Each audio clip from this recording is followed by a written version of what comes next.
Bonjour les amis, encore un rendez-vous pour lire un de ces textes écrits pour l'association Les Histoires de, dans le cadre de l'opération Laissez parler les petits stylos.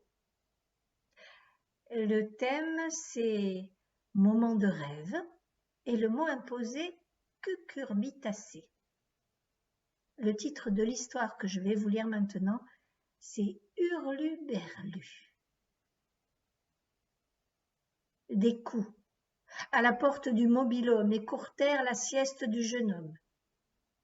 Il se dirigea d'un pas lent vers l'entrée et découvrit avec étonnement le directeur du cirque. « Réveille-toi, mon gars, faut que tu te prépares pour ce soir !» annonça-t-il. Le jeune homme se soumit par un « D'accord », malgré une montée d'anxiété alarmante. Mais quelle drôle d'idée avaient ces hommes-là! Un directeur, voulant qu'il assure sa première représentation, alors qu'il n'était pas encore prêt, un jeune s'improvisant magicien. Et voilà une surprise à la clé pour une appréhension aisément négligée. Le crépuscule d'été annonça le début du spectacle. Bienvenue au grand cirque Hurluberlu. Vous allez faire un bond de 100 ans en arrière avec des numéros traditionnels remis au goût du jour, bien sûr. Contentez-vous de bien vous installer et de vous détendre. Nous nous occupons de vous transporter dans un autre monde. Alors, sans plus attendre, que le spectacle commence. Clowns, mimes, danseurs, acrobates, tous se succédèrent sur scène avec des numéros aussi originaux les uns que les autres. Le magicien passa en dernier. Il monta sur scène à la manière d'un gamin au bord du malaise devant une foule monstrueuse. Le public intrigué chuchota. Seul un sifflement sévère de la part du directeur parvint à déficeler le regard du jeune homme de ses pieds. Le trac troublait sa vue et son ouïe. Les visages manquaient de netteté, la lumière ressemblait à des milliers de points colorés et il n'entendait que les sourds battements de son cœur, angoissé. Néanmoins, il se fit violence et il se lança dans son spectacle. Son premier tour se révéla innovant. Créé et animé de nouvelles cartes sous les yeux du public, il fallait y penser. La fumée qui s'échappait ensuite de ses doigts les impressionna. Il charria aussi une femme peu commode en volatilisant son chapeau rouge.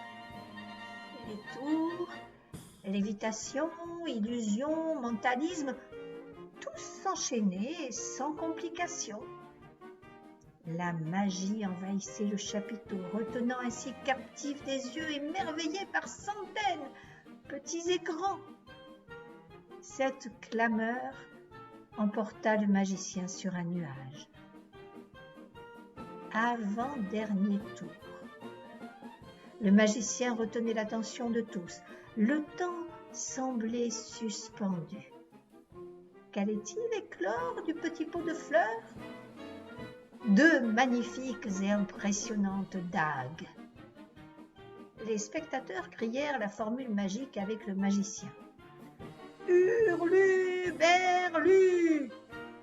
Plus fort! Sollicita-t-il. Hurluberlu! Stupeur du magicien. Un coup de théâtre. Ses mains attrapèrent quelque chose de charnu, coloré et surtout de très exotique, des cucurbitacées.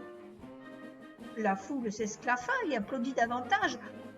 Or, le problème ne provenait pas des légumes. Il pouvait très bien récupérer les dagues en coulisses. Lui, c'était le clou du spectacle qui l'inquiétait. En relevant la tête, il associa la surprise de son patron et les deux visages familiers qu'il reconnut.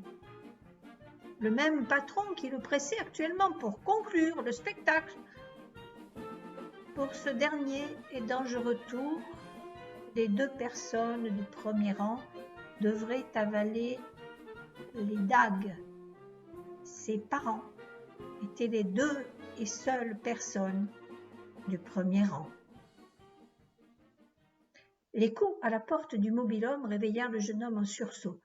Ah, encore chamboulé, tout en sueur, il découvrit le directeur du cirque à l'entrée. Impression de déjà-vu. « Réveille-toi, mon gars, faut que tu te prépares pour ce soir !» annonça-t-il. Le jeune homme s'enfuit en courant. On ne le revit plus jamais près d'un cirque. Signé La Drôlesse. Au revoir les amis.